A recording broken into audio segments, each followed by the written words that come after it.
vidéo concerne les personnes qui veulent toujours venir étudier en France sans passer par Campus France, Parcoursup et autres. Je vais vous donner la liste des 6 établissements publics non connectés à Campus France à laquelle vous pouvez postuler. Mais ça concerne plus le niveau Master 1, licence, ceux qui ont déjà obtenu leur licence ou encore en deuxième année, universitaire ou BTS. Moi, c'est Christelle Pondy. Ici, je vous partage mon expérience, les conseils, les astuces concernant Campus France, Parcoursup et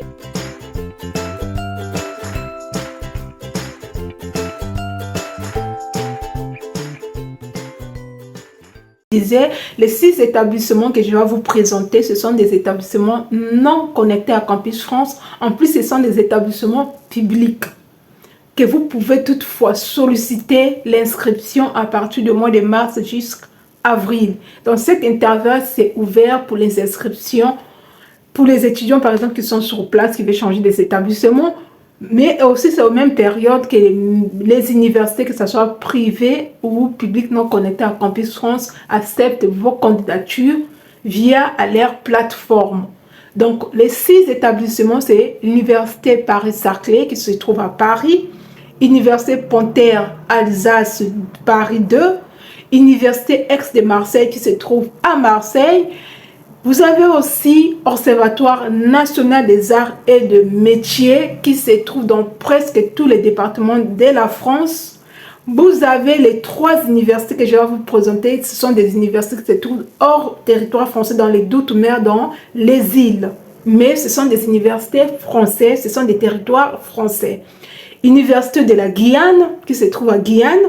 Université de la Polynésie, qui se trouve dans la Polynésie. Université de la Nouvelle-Calédonie, qui se trouve dans cette ville, vraiment. C'est à vous de voir les 7 universités. Vous pouvez postuler sans passer par Campus France, parce qu'ils ne sont pas sur Campus France. Et ça concerne surtout quand vous êtes en 3e année, 2e année, Master 1. C'est possible de postuler dans ces établissements-là à partir du mois de mars. Il faut avoir juste un dossier solide.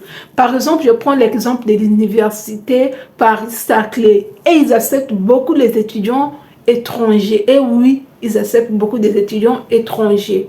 Premièrement, dans cet établissement, il faut avoir un projet d'études cohérent. Donc, la formation que vous devez choisir doit être cohérente avec votre formation. Ensuite, vous devez chercher, demandez vraiment à l'un de vos enseignants qui vous enseignait dans le passé de rédiger une lettre de recommandation pour vous, parce que cette université demande que les étudiants qui postulent devaient avoir une lettre de recommandation de leur enseignant. Ensuite, vous devez regarder les prérequis de la formation que vous avez sélectionné, les objectifs de la formation, les prérequis de la formation, les débouchés de la formation. Ces 3 éléments vous permettra tout simplement de bien rédiger votre projet d'études ou encore de bien faire le choix de votre parcours. À côté, vous devez avoir de bonnes notes, certes, mais la rédaction de votre CV et la lettre de recommandation est très important de votre motivation. Et comment avoir toutes ces informations-là? C'est tout simplement simple. Vous allez sur Google, vous tapez Université Paris-Saclay, inscription pour la rentrée académique 2024-2025.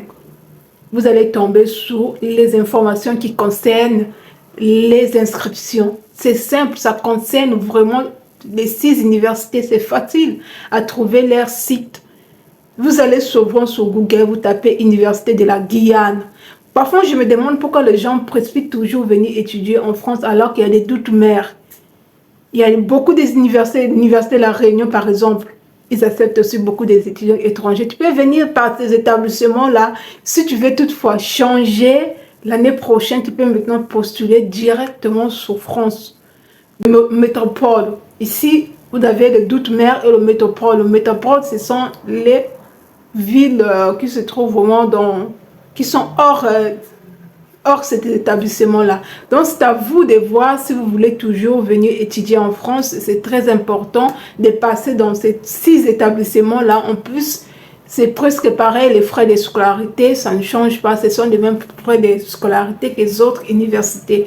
Donc, comme je disais dans mes vidéos précédentes, que Parcoursup, ça concerne plus les gens qui sont en première année universitaire ou les bacheliers.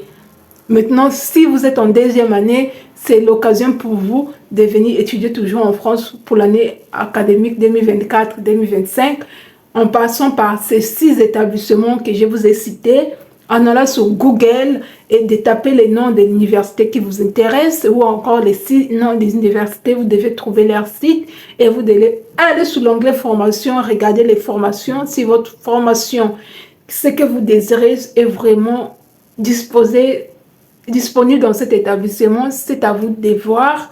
Alors, si cette vidéo t'a apporté de la valeur ajoutée, n'hésite pas de t'abonner, de liker, enfin de soutenir la chaîne ou encore de partager dans vos groupes WhatsApp. Je vous dis à très bientôt. Si vous avez aussi des conseils, posez-les dans les commentaires.